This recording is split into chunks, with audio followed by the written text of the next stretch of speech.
अस्सलाम वालेकुम all, my name is Asad Iqbal and I welcome all of you on my YouTube channel Asad IT skills. उम्मीद करता हूँ आप लोग खैरियत से होंगे। Today I am going to tell you again a very important concept of Python. So starting from the basic concept and the basic syntax of Python language, you need to understand. As we have, this is a new language in first year. At the same time, we need to understand that this is going to be very important for us to understand what is the basic syntax, how to take integer, how to take floating point number. All right. So if we talk about the basic syntax, basic syntax, we'll see that we can declare a variable very easily. There is no need to write the specially data type for that. And for example, let's suppose we are going to have, so let's suppose we are having a variable a, and we have to simply write the variable a. No need to write int a or something like that. So a is equal to 10. No need to place any semicolon after that. Okay. And then we are having a, let's suppose b is equal to 20, let's suppose. Yes, then we are going to find the sum is equal to a plus b, and after that we are going to print the sum. And how we are going to print the sum is, and this is control string, we are going to write it in double quotation in this way, and sum is, let's suppose, is equal to, and then we are going to place a double quotation and then comma, and where the answer is stored, like sum में store है तो हम sum लिख देंगे यहाँ पे. So this is how we can write a program. This is the basic syntax. Okay, when I'll go for a sum, I can see here नीचे मैं यहाँ पे देख सकता हूँ कि यहाँ पे इसका आंसर आ चुका है, sum is equal to 30. But this is the basic concept. When we talk about the to take value from the user, that a little bit complicated for you guys. कैसे भी देखते हैं. फॉर एग्जांपल अगर हमने user से value लेनी है, ये तो हमने खुद ही इनिशलाइज़ किया था, तो हम क्या करेंगे, हम सिंपल इज़ दैट कि यहाँ पे लिखेंगे a इज़ इक्वल टू, अब हमने यहाँ पे लिखना है इनपुट. ठीक है, इनपुट लिखने के बाद हम यहाँ पे क्या करेंगे, लेट्स सपोज यहाँ पे डबल कोटेशन के अंदर लिखते हैं लेट्स सपोज. पहले तो आप ये समझ लो कि जब भी आप यूज़र से इनपुट लेते हो तो बाय डिफ़ॉल्ट पाइथन क्या समझता है कि आप स्ट्रिंग इंटर करवा रहे हो. मैं अभी आपको एक डेमो देता हूँ. फॉर एग्जांपल, इंटर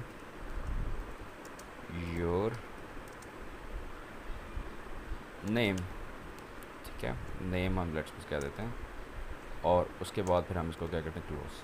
अब देखिएगा ज़रा, अब अगर जब मैं प्रिंट करवाना चाहूँ तो लेट्स सपोज मैं कहता हूँ प्रिंट, और उसके बाद मैंने यहाँ पे फॉर एग्जांपल लिखा माय नेम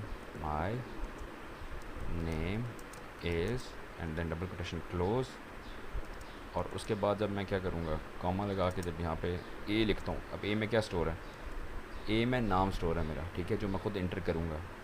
तो मैंने यहाँ पे लिखा है कैरेक्टर, यहाँ पे मैंने स्ट्रिंग लिखा है, नहीं लिखा, लेकिन बाय डिफ़ॉल्ट पाइथन इसको क्या कंसिडर कर रहा है, उसको एज अ स्ट्रिंग कंसिडर कर रहा है.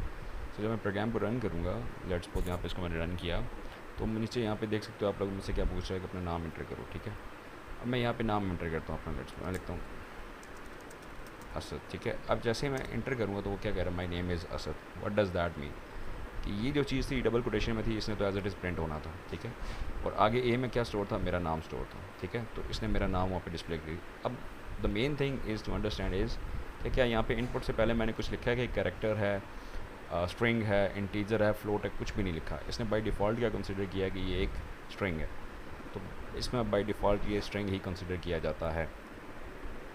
ठीक है, तो ये आपने अंडरस्टैंड करना है. अच्छा, फिर उसके बाद अगर मुझे इंटीजर वैल्यू लेनी हो यूज़र से, लेट्स सपोज मैं कहता हूँ इंटर फर्स्ट नंबर, उसमें सम फाइंड करते हैं जिस तरह पहले हमने प्रोग्राम किया. अब यहाँ पे मैं लिखता हूँ इंटर फर्स्ट नंबर. ठीक है, और उसके बाद मैं इसी तरह इसको कॉपी करके बी के लिए भी लिख लेता हूँ, बी एक वेरिएबल लेके copy, and then let's suppose यहाँ पर इसको मैं पेस्ट करता हूँ we.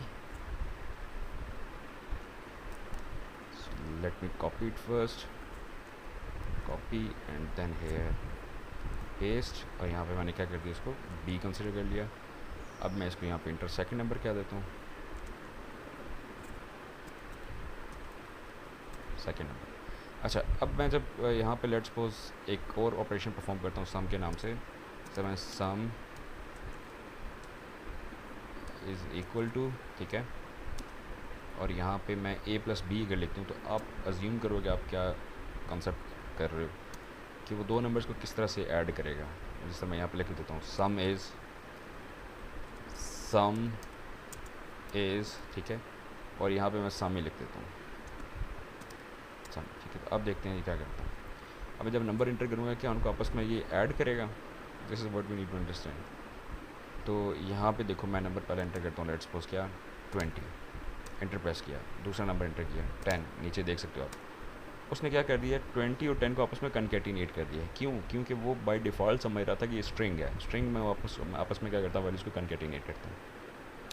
So what if I want to take integer value from the user, उसके लिए मुझे क्या करना पड़ेगा? तो बड़ा सिंपल सा कॉन्सेप्ट है बच्चों कि आपके पास यहाँ पे आपने इंट लिखना है, ठीक है, और इंट लिखने के बाद यहाँ पे एक फंक्शन बना लेना है। ये मैंने फंक्शन बना लिया, ठीक है, ये एक फंक्शन बना लिया, और यहाँ पे अगर मुझे इंट चाहिए, फॉर एग्जांपल ये मैंने इंट लिखा और यहाँ पे एक फंक्शन बना लिया, इसको बार ब्रैकेट। अब इनपुट के अंदर अगर जब मैं इंट लिखता हूँ तो अब ये इसको क्या कंसिडर करेगा? इंटीजर वैल्यू कंसिडर करेगा। अब जब सम करेगा तो वो एक आंसर आपको देगा। फॉर एग्जांपल दोबारा मैं रन कर रहा हूँ प्रोग्राम को, 20 10 and now you can see the answer is 30, which means कि आपने इंट लगाना है पहले। सेम गोस अगर फ्लोट वाली वैल्यू लोगे तो आप फ्लोट लगाओगे। लेकिन एक चीज़ इन में रखिएगा, बुक में आपके यहाँ पे ई वैल फंक्शन यूज़ हुआ होगा। ई वैल का मतलब होता है इवेल्यूएट, ठीक है, ये फंक्शन यूज़ हुआ होगा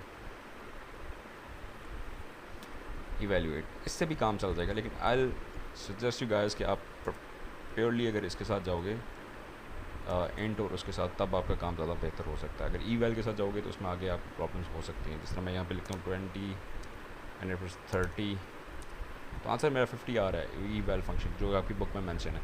बट ज़्यादा यूज़फुल यही है कि हम इंटीजर और फ्लोट के साथ पर्टिकुलर लें तो ज़्यादा बेहतर है। होपफुली ये चीज़ आपके लिए अंडरस्टैंडेबल होगी। आप इसको लाइक करोगे, अपने फ्रेंड्स के साथ शेयर करोगे, अपने स्टूडेंट्स का शेयर करोगे। Thank you so very much, take good care of yourself and अल्लाह निगहबान।